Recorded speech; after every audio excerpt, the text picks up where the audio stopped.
down where the Spanish moss grows low.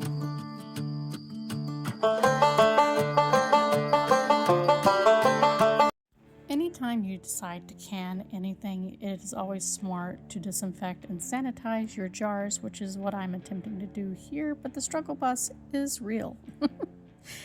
I'm going to load up my jars into this canner, and I am going to let it boil for as long as it takes for me to get the pickles ready.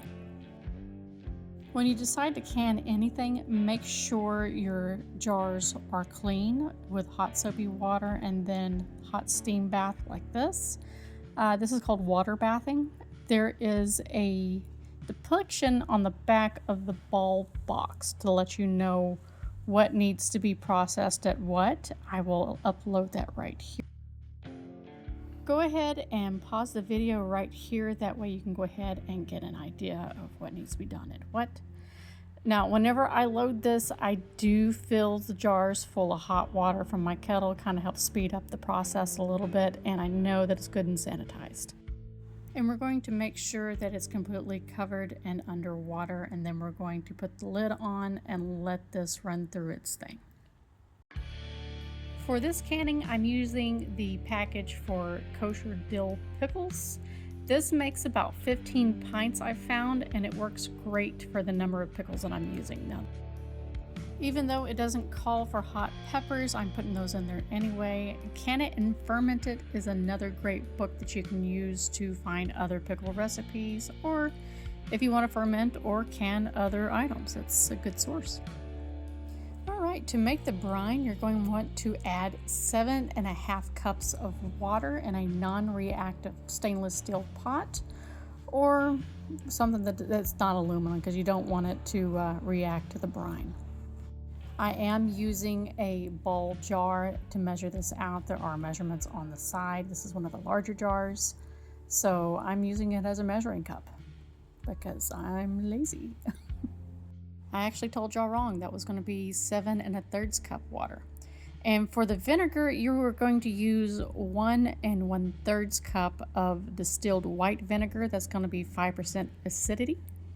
And you're going to put this on medium heat along with 1 pouch of the kosher dill pickle mix that I am currently using. Unceremoniously, I am dumping the entire packet inside, and I'm going to stir that a little bit and then cover after I dump my jalapenos and habaneros that I'm going to add in with my pickles, because the other recipe says to add it whenever you are packing your pickles. I kind of want it to be really hot, so I'm going to add it to the brine instead. Plus, I don't have that many hot peppers at the moment. We ate them all.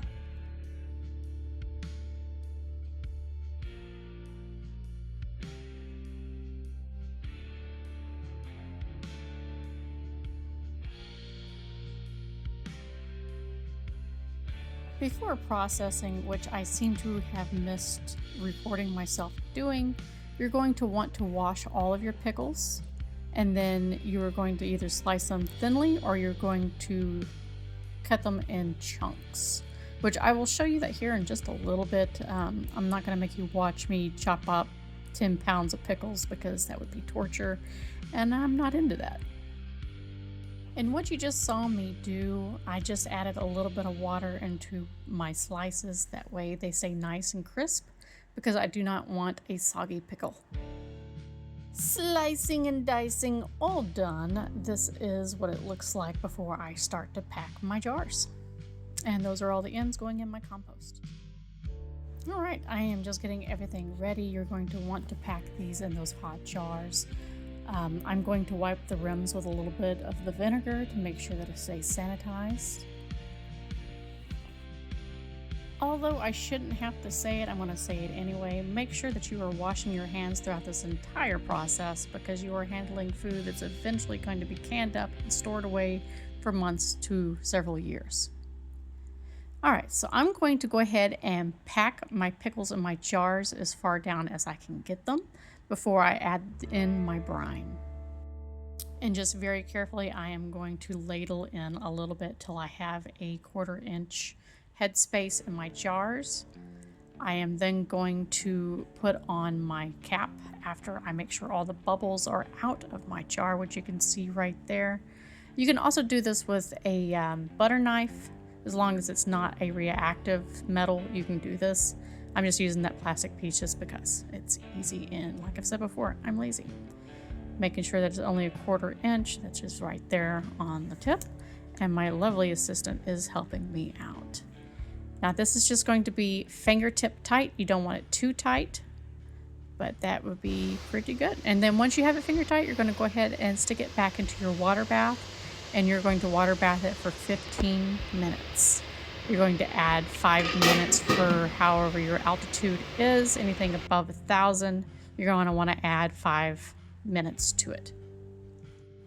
But there you have it. Now I'm going to go ahead, after my 15 minutes is up, and unload the canner very carefully so I don't burn myself, one at a time.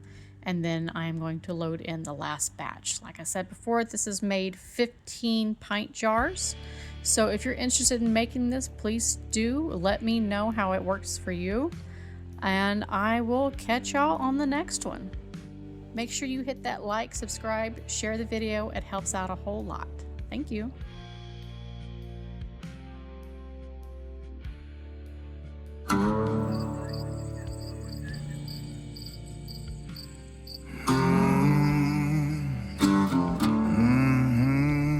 Black water rising up to my knees. No mercy found beneath these cypress trees. Keep your eyes open, don't make a sound in the deep